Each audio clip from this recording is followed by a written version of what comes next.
سأكتب شعري الباكي بدمع القلب لا الحبر أسطره على كبدي وأترك دفتر الشعر سأكتب شعري الباكي بدمع القلب لا الحبر أسطره على كبدي وأترك دفتر الشعر.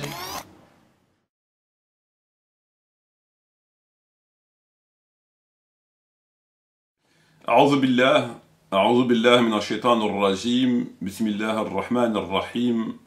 والصلاة والسلام على سيدنا محمد وعلى آله وصحبه أجمعين.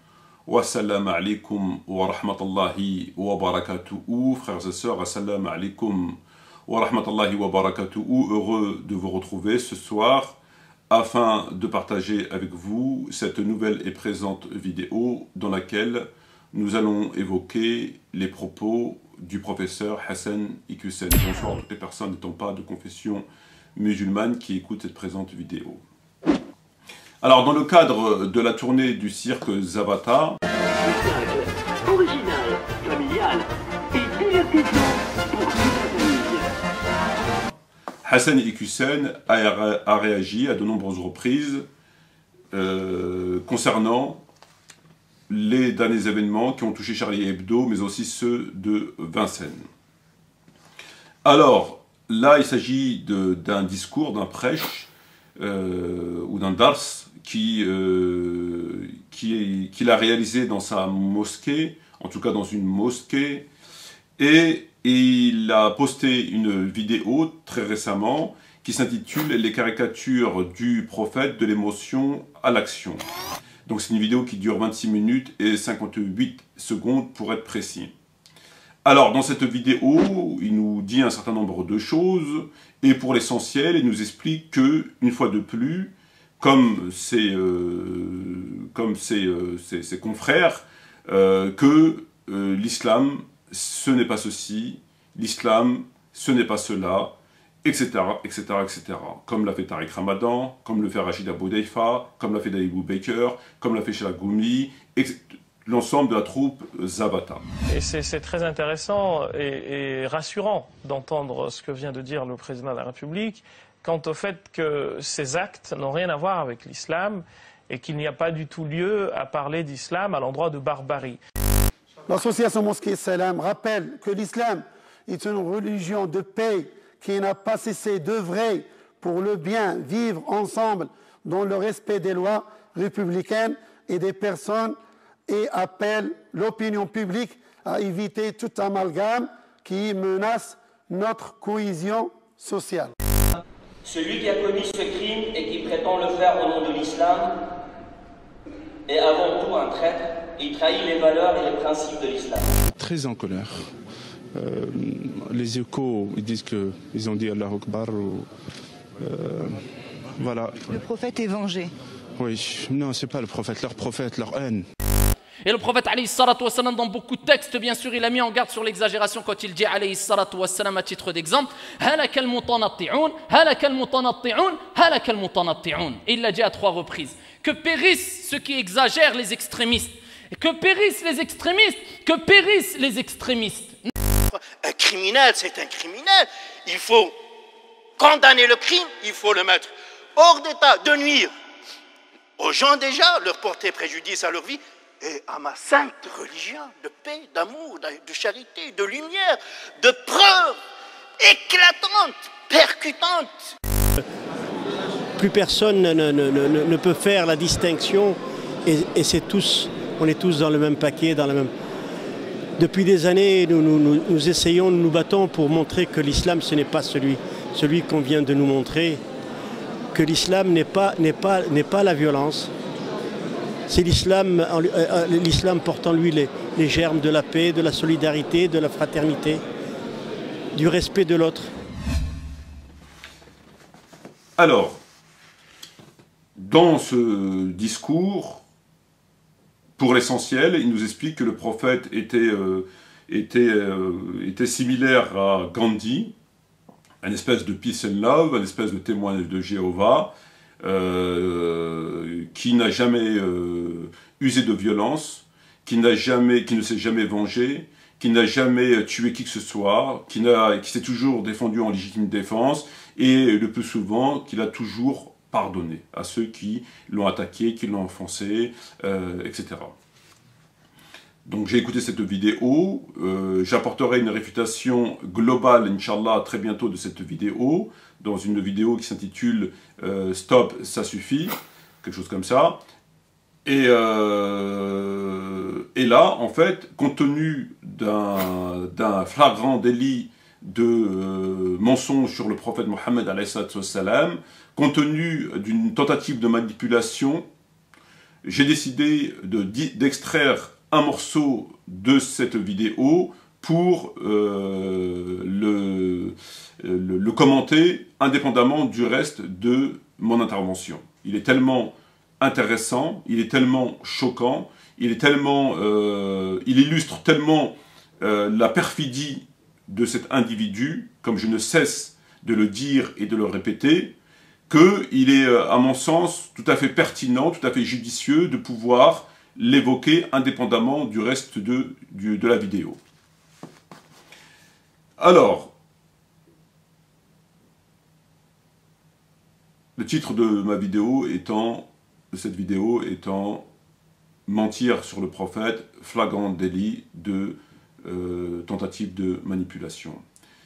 Nous allons écouter le passage de la minute 12 minutes 46 secondes à 14 minutes 13 secondes. 12, 46, 14, 13 secondes de sa vidéo intitulée « Les caricatures du prophète, de l'émotion à l'action ». Écoutons ce passage et on se retrouve ensuite, Inch'Allah, pour pouvoir le commenter. Vous allez me dire, oui, mais bon, c'est normal, il était à la Mecque, il était en position de faiblesse. Il n'avait d'autre choix, si ce n'est que de pardonner. Bien sûr, c'est encore la preuve de votre ignorance de la biographie du prophète, alayhi salam, et de son caractère. Il est à Khaybar, il vient de faire la conquête militaire d'un fort qui s'appelle le fort de Khaybar. Et une femme qui s'appelle Zaynab lui offre un plat, un mishwi. Et vous savez ce qu'elle a fait? Elle a mis du poison pour l'assassiner. Et le prophète sallallahu alayhi wa sallam la rappelle en lui disant « Pourquoi est-ce que tu as empoisonné cette viande ?» Elle dit pour deux raisons. Soit tu es un roi, despote, dictateur, et à ce moment-là, je t'élimine et on est tranquille. Ou soit tu es un messager, un vrai prophète, et ton Seigneur te protégera. Et effectivement, Dieu l'a protégé. Alors, comment le prophète alayhi salam a réagi? Le prophète ne réagit jamais, il agit. Comment est-ce qu'il a agi avec cette femme? Cette femme qui a essayé de le tuer. Vous savez ce qu'il lui a dit? Il lui a dit, rentre chez toi. Et wallah, les exemples sont nombreux. Frères et sœurs, nous avons vu Hassan et Hussein dans une mosquée en train de faire un discours. Dans ce discours, et plus précisément à ce passage, voilà ce qu'il a clairement dit et affirmé. Il dit, je le cite, « Vous allez me dire, oui, mais c'est normal, il était à la Mecque, il était en position de faiblesse, le prophète. Il n'avait d'autre choix, si ce n'est que de pardonner. C'est encore une fois de plus, la preuve de votre ignorance de la biographie, de la sira du prophète Mohammed alayhi salatu wa salam. Il est à Khaybar, il vient de faire la conquête militaire de Khaybar.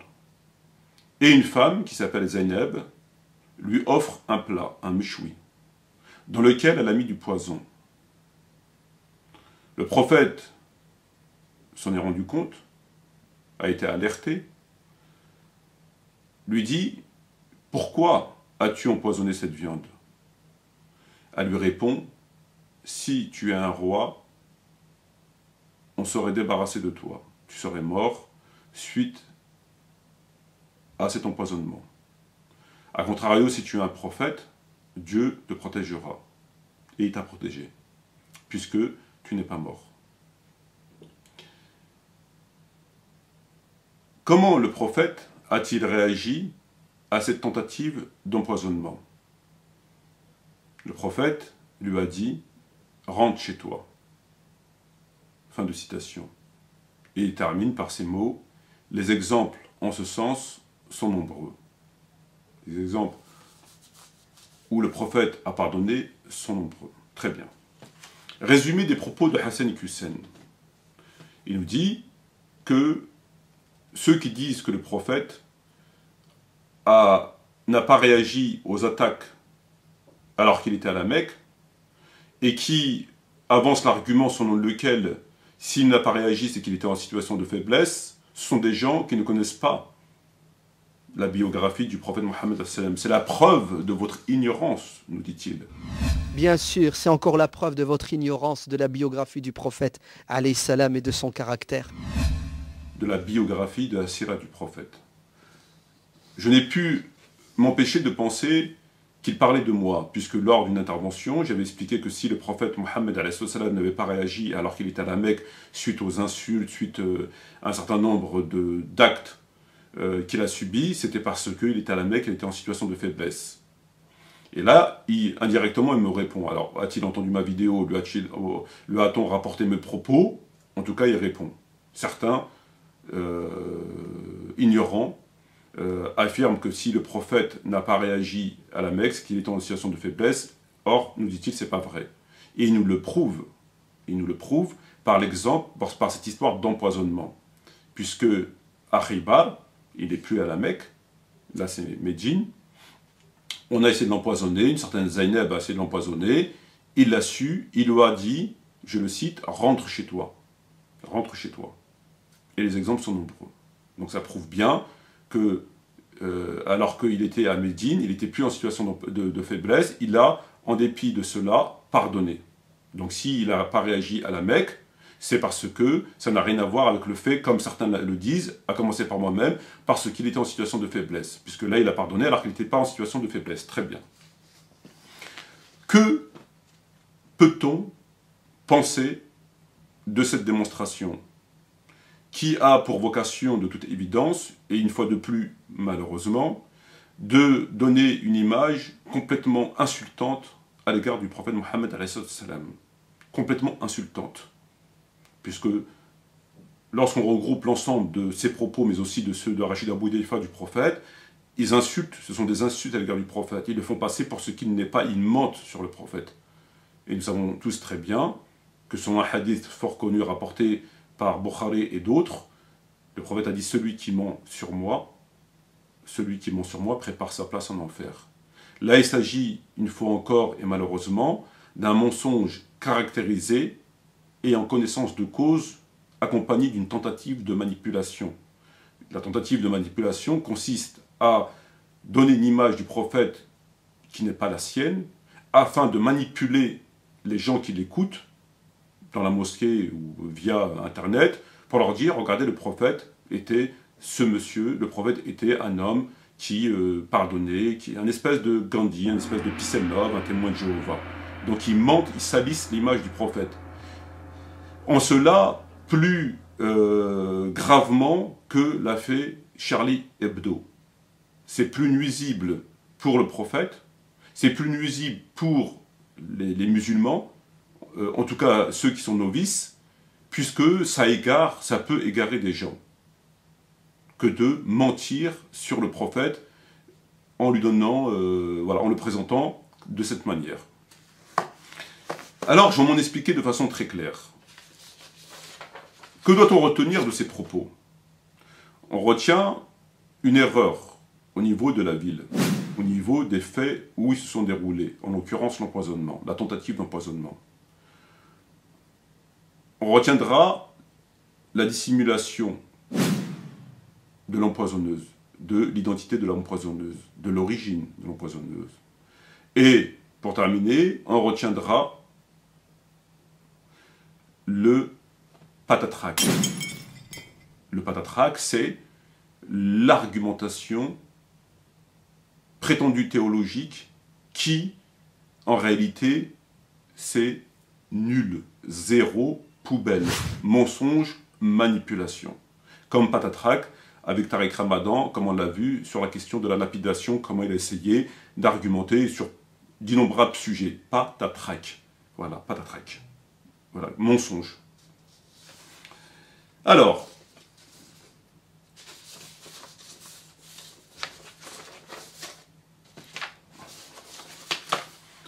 il nous a dit, souvenez-vous-en, que les faits se sont déroulés à Khaybar. Il est à Khaybar. Il vient de faire la conquête militaire d'un fort qui s'appelle le fort de Khaybar. Je le cite. Il est à Khaybar, le prophète, et vient de faire la conquête militaire une femme qui s'appelle Zainab. Donc il est à Khaybar. Or, il n'est pas à Khaybar, il est à Faddak. Si vous prenez Tabari, entre autres, mais vous pouvez le retrouver dans tous les livres d'histoire, je cite, expédition de Faddak, il y avait à Faddak une femme juive nommée Zainab, etc., etc. Et donc, Faddak vient après l'expédition de Khaybar. Chapitre 25, l'expédition de Khaybar. Chapitre 26, l'expédition de Faddak. Donc, ce sont deux endroits différents, même si nous savons que Faddak était une oasis de Khaybar. Mais Khaybar, c'est Khaybar, et Faddak, c'est Faddak. Le fait évoqué ici s'est déroulé non pas à Khaybar, comme le dit Hassan Hussein, qui est censé connaître la biographie du prophète, alayhi salatu wassalam. Bien sûr, c'est encore la preuve de votre ignorance de la biographie du prophète, alayhi salam, et de son caractère. Mais à Faddak, première erreur. Première erreur. Pas très grave, hein, c'est pas méchant. Mais quand même, lorsqu'on vient dire la preuve de votre ignorance de la biographie du prophète, alors qu'on se trompe en matière d'endroit, ça la fout mal quand même. Mais c'est pas grave. On va dire qu'il était stressé, on va dire qu'il avait mal dormi, on va dire que ces derniers temps, il a de la pression. Hein, le maire, il a dû lui mettre la pression. Allez, va tapiner et va dire que le prophète était comme ça, il n'était pas comme ça. Bon. Bonjour Slimane. Bonjour Sylvain. C'est pas grave.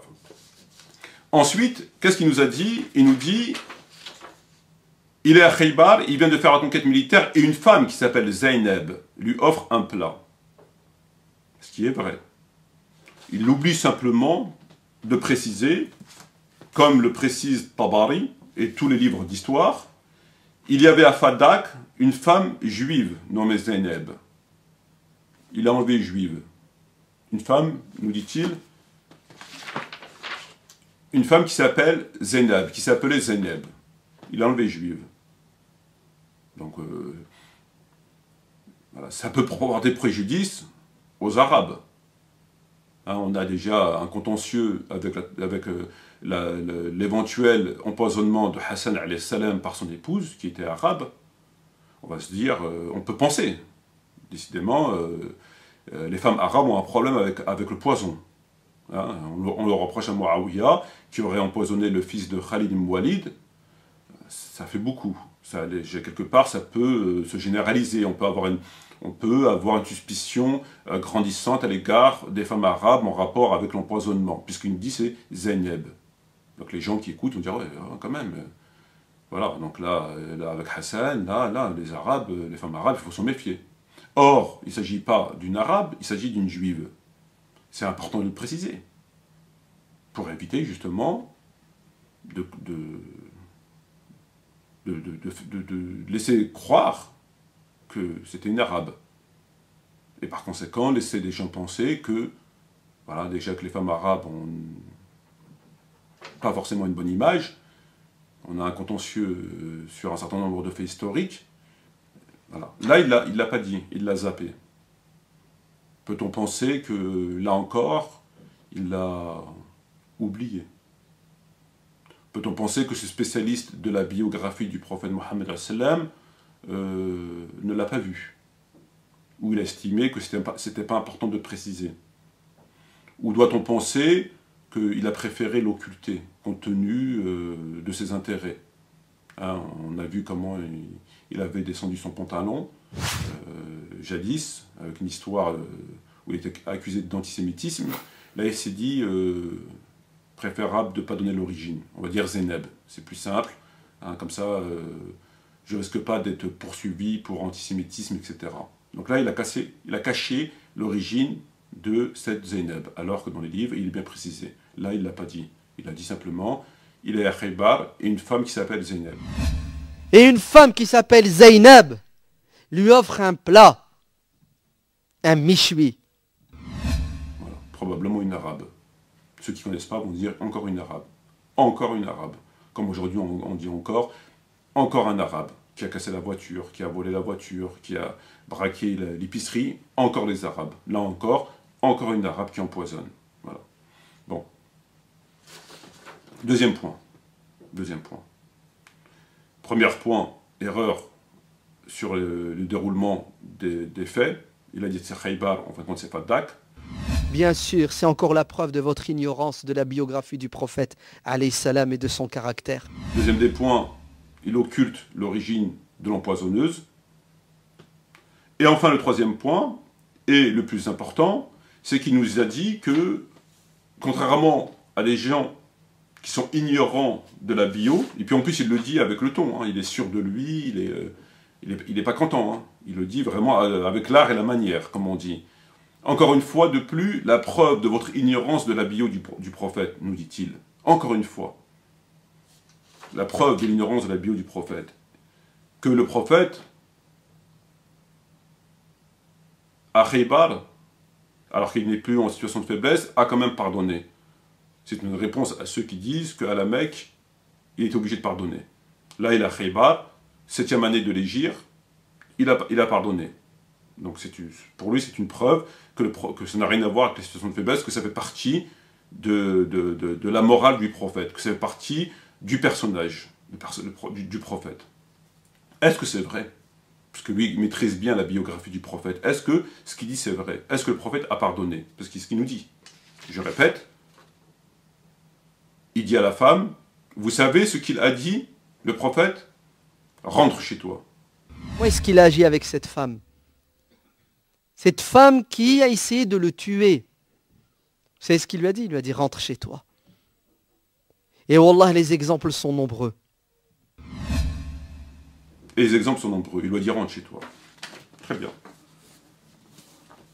Sahih de Muslim, volume 8, page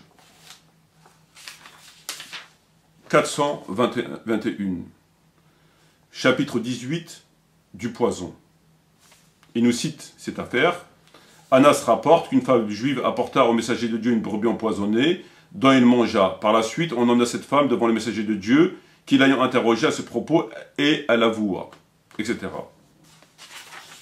Que nous dit le commentaire de ce hadith fait par l'imam al-Nawawi? Je le cite. Donc je cite Nawawi. La femme juive qui lui avait offert cette viande empoisonnée s'appelait Zeynep bint Harith, la sœur de Mahrab le juif. Très bien. Salama, que le prophète l'avait condamné à mort. La version d'Ibn Abbas mentionne que le prophète l'avait livré au ayant cause de Bshir ibn Barah, ibn Marrour, qui mourut justement par cette viande empoisonnée. Et que ceux-là l'exécutèrent. Les traditionalistes s'accordent unanimement que le messager de Dieu l'a exécuté. Je répète, les traditionnistes, s'accordent unanimement que le messager de Dieu l'a exécuté. Le prophète ne l'avait pas exécuté au début, lorsqu'il avait découvert le poison. On lui dit alors, exécute-la, mais il opposa que non. Mais lorsque par la suite Bshir succomba au poison, le prophète livra cette femme aux ayants cause de celui-là qu'ils exécutèrent en vertu du talion. Fin de citation. Que nous dit le Nawawi? Il nous dit que, unanimement, il établit que le prophète l'a fait exécuter. Qu'au début, il n'avait pas fait exécuter, et comme le dit Tabari, le prophète ne lui dit rien et retourne à Médine. Bshir, qui avait avalé le morceau, mourut immédiatement, tandis que le prophète n'éprouva aucun mal. Donc en fait, la tentative d'empoisonnement n'a pas fonctionné sur le prophète, mais elle a réussi sur le compagnon qui s'appelle Bisr ibn al-Bara. Lui, il est mort. Et donc le prophète, comme il dit ici, que les traditionnalistes s'accordent unanimement que le messager de Dieu l'avait exécuté. Lorsque par la suite Bchir se combat au poison, le prophète livra cette femme aux ayants cause de celui-là qu'ils exécutèrent en vertu du talion. Fin de citation. Donc lorsque Hassan Hussein nous dit « Vous savez ce que lui dit le prophète ?» Il lui a dit « Rentre chez toi ». Comment est-ce qu'il a agi avec cette femme? Cette femme qui a essayé de le tuer. Vous savez ce qu'il lui a dit? Il lui a dit « Rentre chez toi ». Et wallah, les exemples sont nombreux. Et les exemples sont nombreux. Et il ose parler, il ose critiquer en disant, encore une fois de plus, c'est la preuve de votre ignorance de la bio du prophète. Bien sûr, c'est encore la preuve de votre ignorance de la biographie du prophète, alayhi salam, et de son caractère. Voilà. Voilà à qui on a affaire.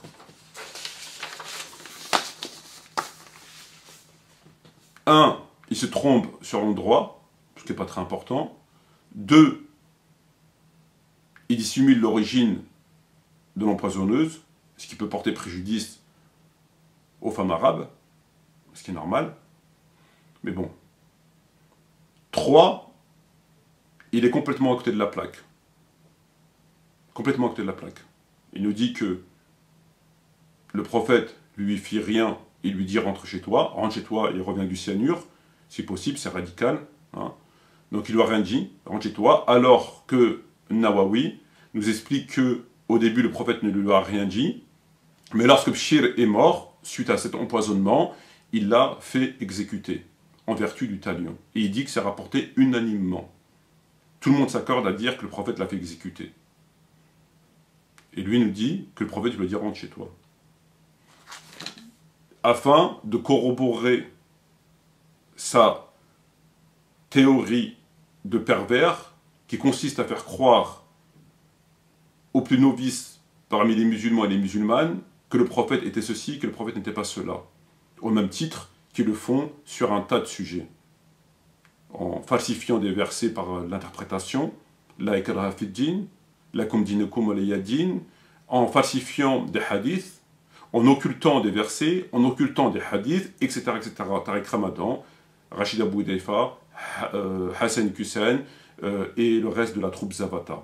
Là, il est en plein dans la falsification, il ment sur le prophète. Puisque, comme je viens d'expliquer, unanimement sont reconnus que le prophète l'a fait exécuter, en vertu du talion, puisque un compagnon est mort. Donc il l'a fait exécuter. Et c'est rapporté unanimement.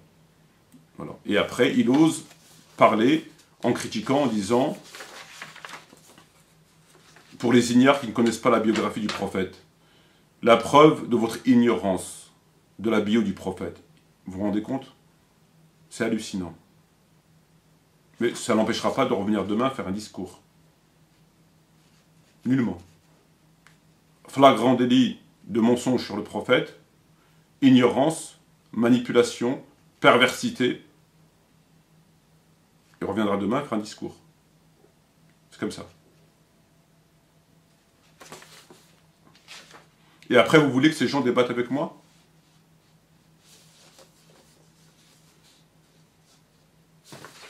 Et je terminerai là-dessus, lorsqu'on va sur sa page, on se rend compte que cette vidéo a eu 148 personnes qui ont aimé son discours, qui ont aimé cette vidéo, qu'elle a été partagée 77 fois.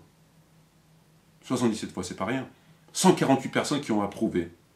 Il y a des commentaires laissés par un certain nombre de personnes, dont entre autres ceux-là, une certaine Shahinez, qui lui dit « Shahinez Lalla, excellent ».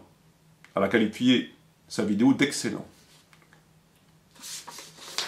Nous avons une certaine Fethi Oulani qui dit « J'attendais avec impatience la réaction du shir ».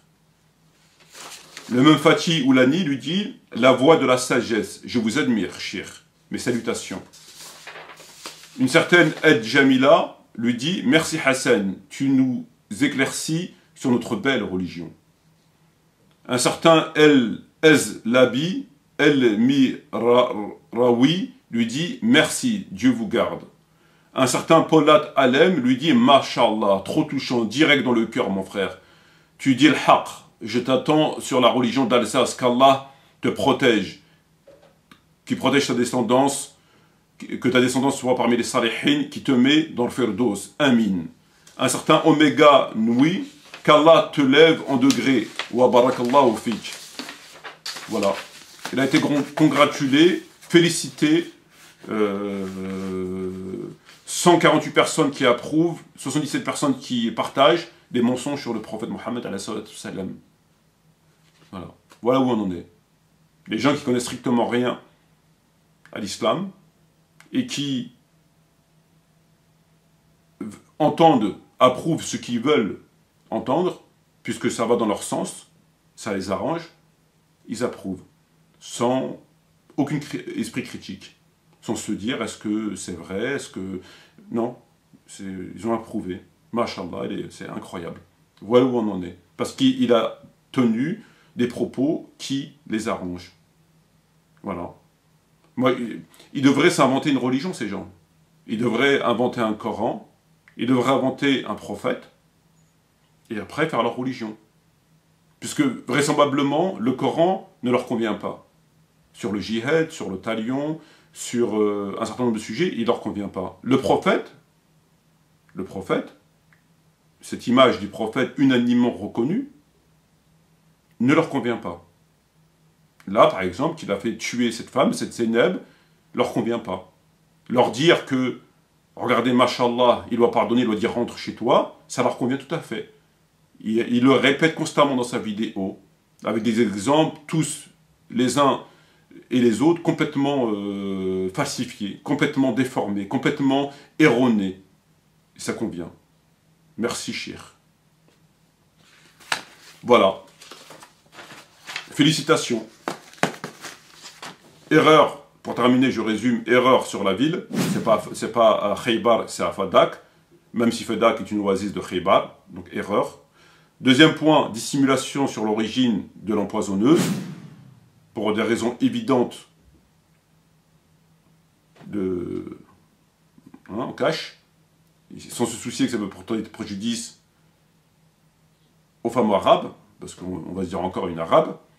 Troisième des points, c'est ce qui se passe dans les médias, lorsqu'il y a eu quelque chose, un délit ou un crime, voilà, on attend de savoir l'origine de la personne pour se dire, le FN a encore un arabe, on vous l'avait dit, etc. Bon. Troisième des points, c'est qu'il vous dit que le prophète lui a pardonné, il doit dire rentre chez toi. Or, c'est complètement faux, puisque comme l'a expliqué l'imam al-Nawawi, rahimahullah, il nous explique que un compagnon Bshir a été tué suite à avoir absorbé, avoir mangé de ce poison à travers la viande, le michoui, et il est mort. Après quoi le prophète l'a fait exécuter en vertu du talion. C'est écrit clairement dans le Sharh de l'imam al-Nawawi. Et il dit que c'est rapporté quand même, et je terminerai là-dessus, unanimement. Il n'y a pas de divergence, hein. Voilà.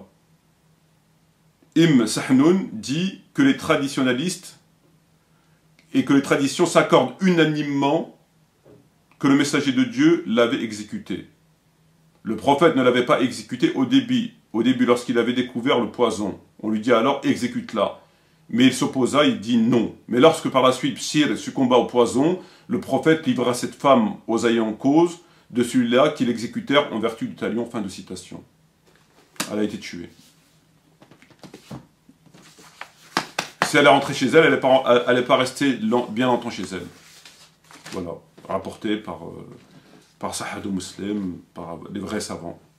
Les vrais savants qui n'auront aucun intérêt à mentir sur la religion et qui ne sont pas les larbins, les valets, les commis de Charlie Hebdo, de l'État français, etc. Voilà. Ils n'ont pas des intérêts purement matériels à protéger. Leurs intérêts de la mosquée, le maire, la moquette, voilà. Sur ce, merci de votre attention. Je vous dis shukran jazilan wa assalamu alaikum wa rahmatullahi wa barakatuhu et à bientôt Inch'Allah pour une prochaine intervention. Bien sûr, c'est encore la preuve de votre ignorance de la biographie du prophète alayhi salam et de son caractère.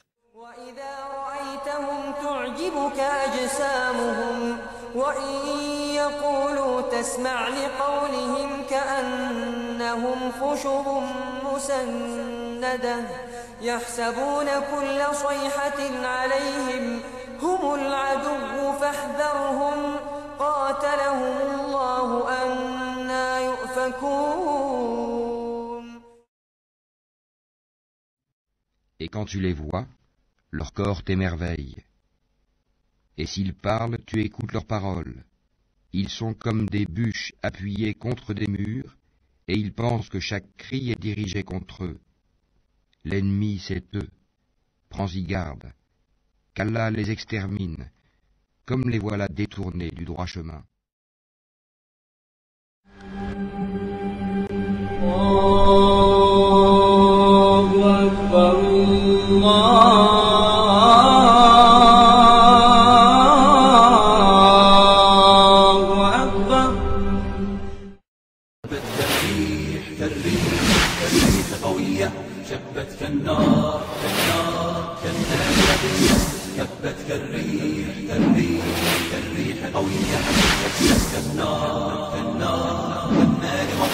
سارت بالعزم فتية طارت كالصقر أبية طارت كالصقر أبية أهلا أهلا قافلتي يا قافلتي المهنية جبت كالريح كالريح كالريح قوية جبت كالنار كالنار كالنار وضية جبت كالريح كالريح